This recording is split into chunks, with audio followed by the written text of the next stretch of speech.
J'ai envoyé un texto à un membre de ma famille. Je lui ai expliqué que j'étais en couple avec une femme, que j'étais aussi attirée par les femmes, etc. De là, tous les membres de ma famille, ou presque, m'ont demandé de changer ou de partir. On me dit très clairement, fais tes affaires et pars.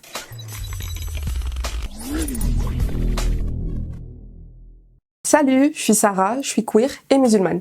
Peut-être vers 16-17 ans, je commençais à être attirée aussi par les femmes. À 17-18 ans, j'ai commencé à fréquenter une femme. On se cachait, elle et moi. On savait pas très bien ce qu'on était. Jamais on a posé le mot couple dessus, en fait, comme si ça nous dégoûtait un petit peu. Le coming out à mes amis, c'est hyper bien passé. C'est comme si j'avais pas besoin de le faire, en fait. Aucune question, aucune appréhension, rien. Auprès de ma famille, ça a été un peu plus différent. J'étais en couple avec une femme. Je me sentais lourde, j'avais besoin de me confier, j'avais besoin de me vider. Et un jour, j'ai pris mon courage, entre guillemets, à deux mains, parce que je l'ai fait par texto. J'ai envoyé un texto à un membre de ma famille. Je lui ai expliqué que j'étais en couple avec une femme, que j'étais aussi attirée par les femmes, etc. S'ensuit là un échange de textos dégoûtant. Comment tu peux faire ça? Me dis pas que t'as pas le choix, me dis pas que c'est comme ça, on peut tout contrôler, et plein de choses comme ça. Au bout de 48 heures, je suis rentrée chez moi, du coup chez ma mère, et il y avait personne. À un moment donné, dans la soirée, j'ouvre la porte du salon, et là m'attendent tous les membres de ma famille. Tous, sans exception. Je me sentais hyper mal et je savais pas ce qui allait se passer.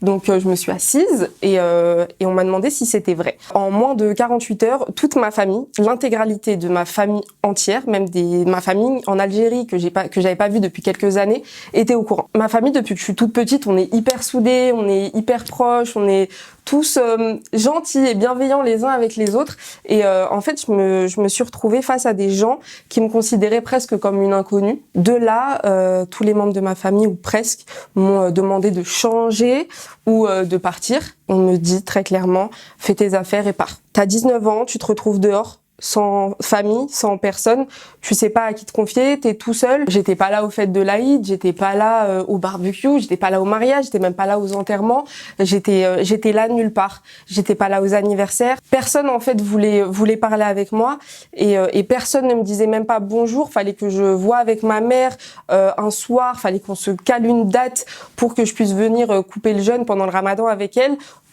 Et faire attention à ce qu'il n'y ait personne de ma famille. En fait, j'ai l'impression qu'on ne me détestait même pas, juste qu'on m'ignorait et qu'on faisait comme si je n'existais pas.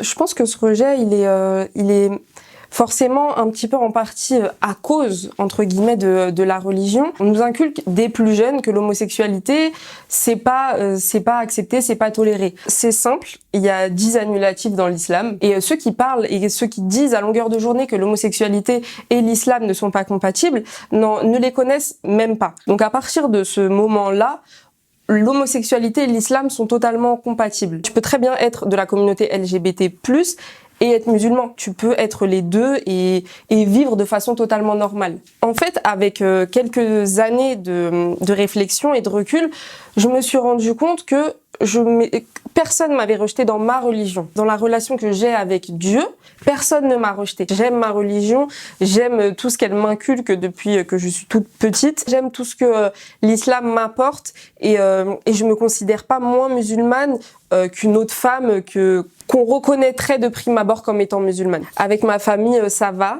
En fait, tant que ça reste tabou, tant que ça reste en surface, tant qu'on rentre pas plus en détail, c'est un secret de polichinelle. Tout le monde sait que je suis queer, mais personne n'en parle. Je sais que si je me marie avec une femme, je pourrais jamais la présenter aux membres de ma famille, même les plus proches.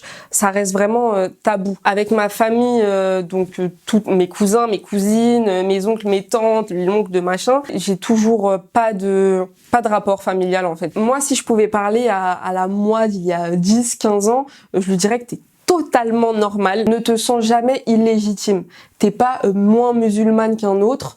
T'es pas moins bien qu'une autre personne. T'es toi. Faut surtout pas se dire que Dieu, votre Dieu, qu'importe la croyance que vous ayez, ne vous aime pas, il faut pas vous sentir rejeté. La foi et la croyance et toutes nos convictions les plus profondes, c'est entre Dieu et nous. Aujourd'hui, je suis super fière de qui je suis. Je sais que je suis passée par des chemins qui étaient boueux, qui étaient très très boueux. Et aujourd'hui, j'en ressors grandie, construite. Je sais où je vais, je sais ce que je dis, je sais ce que je suis. Je peux laisser personne me marcher dessus parce que justement, je sais ce que je fais, je sais qui je suis et personne ne pourra me dire ou me faire croire le contraire.